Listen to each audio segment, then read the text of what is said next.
¿Cómo están? Bienvenidos a su clase de rendición de cuentas y Contraloría Social, que constituye el último módulo de la maestría en Administración y Políticas Públicas que han tenido a bien cursar ustedes en el Instituto de Administración Pública del Estado de Chiapas. La rendición de cuentas será vista en este curso como un elemento sustancial del nuevo modelo democrático de ejercicio del poder público que postula la doctrina de la época, y aquí habré de abordarla como una cuestión de diseño institucional. La rendición de cuentas es un principio de corte republicano que se traduce en el mandato a cargo de los órganos del Estado de dar razón pública de sus actos y de sus decisiones. El nuevo modelo de ejercicio del poder público es una respuesta normativa a la crisis del estado de bienestar o benefactor, o también denominado estado de providencia, mismo que se caracteriza esencialmente por su compromiso con los derechos sociales de la población, tales como salud y educación de manera universal, la seguridad social, etc. Una deformación del estado providencia es el estado asistencialista.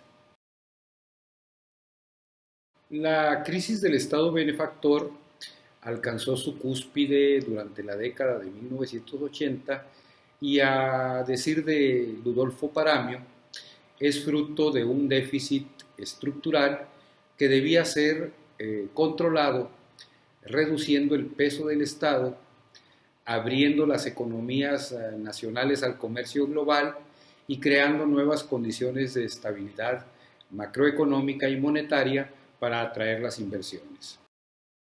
La instauración de este modelo de ejercicio del poder público, en efecto, se da a la par de otro proceso de mayor envergadura, la globalización.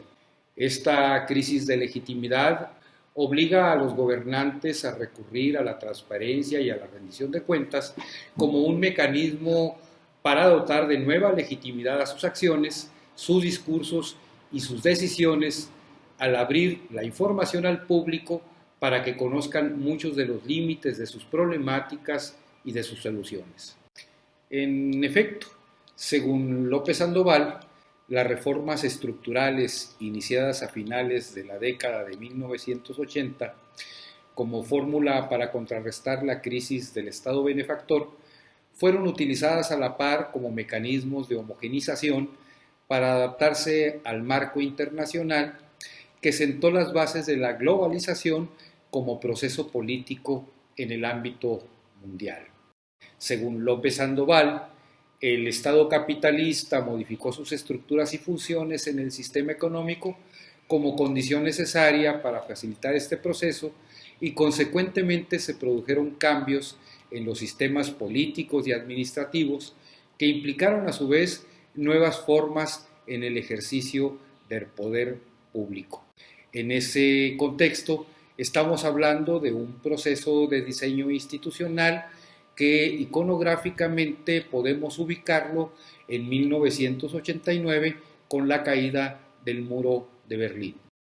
En ese contexto estamos hablando de un proceso de diseño institucional, y Gooding, que es la autoridad en la materia, nos dice que cuando nos referimos al diseño institucional, estamos hablando de la forma que una institución toma como resultado de un proceso en el que concurren diversos factores, en algunos de los casos de manera intencional, en otros tantos accidental o de manera colateral por el influjo de otras instituciones, y por tanto no existe un diseñador único.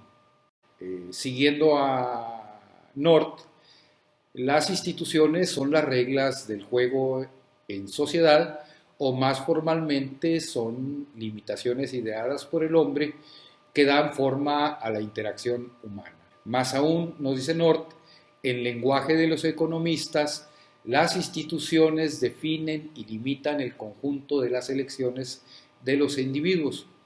Según el también Premio Nobel de Economía 1989, existen dos tipos de instituciones: las creadas, como son las instituciones políticas de los estados, y aquellas que surgen por la costumbre. Su función en la sociedad es brindar certidumbre y los marcos para la interacción humana, lo que no implica las posibilidades de una evolución constante.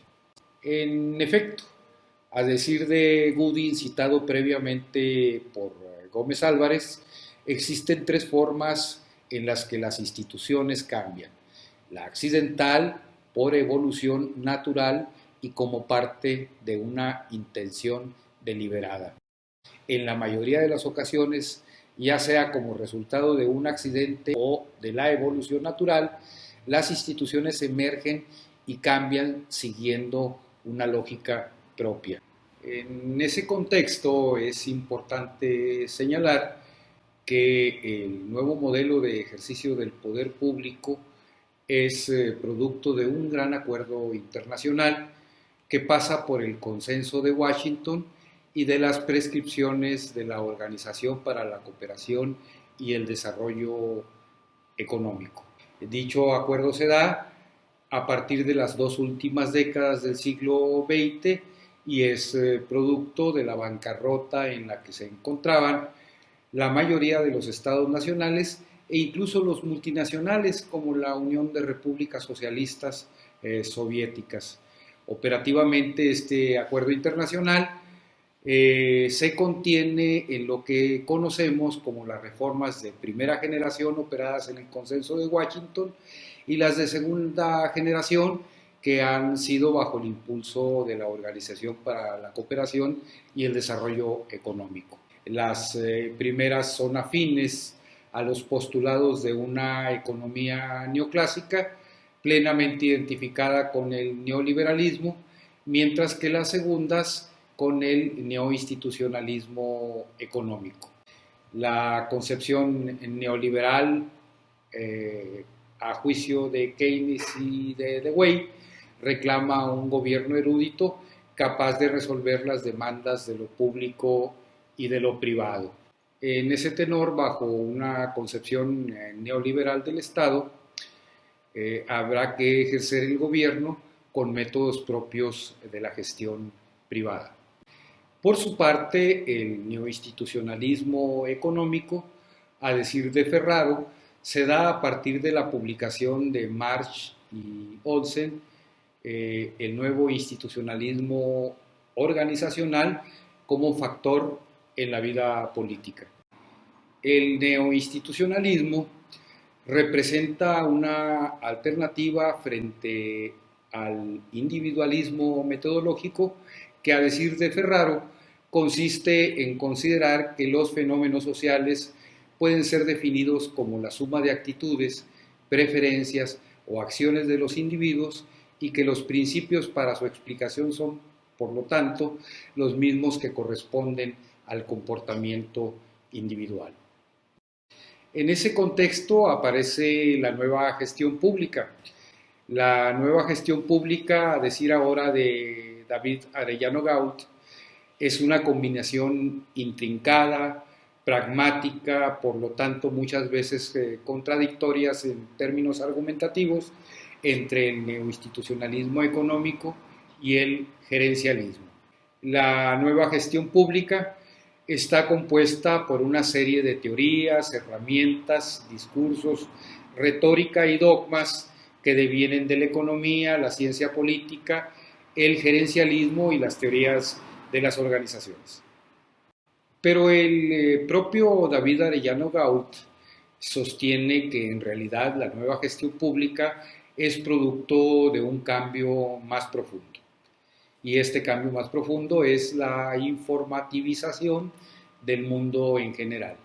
La informativización del mundo le permite a la administración pública establecer un sistema de información que hace sólido el dominio de la regla, las normas de dirección y sobre todo la dirección hacia resultados calculables, el desarrollo de mecanismos de dirección basados en resultado y con ello el fortalecimiento de la rendición de cuentas. En ese contexto y a manera de conclusión en la presente clase, me permito caracterizar al nuevo modelo de ejercicio del poder público. Previamente me permito recordar con ustedes qué debemos entender por modelo.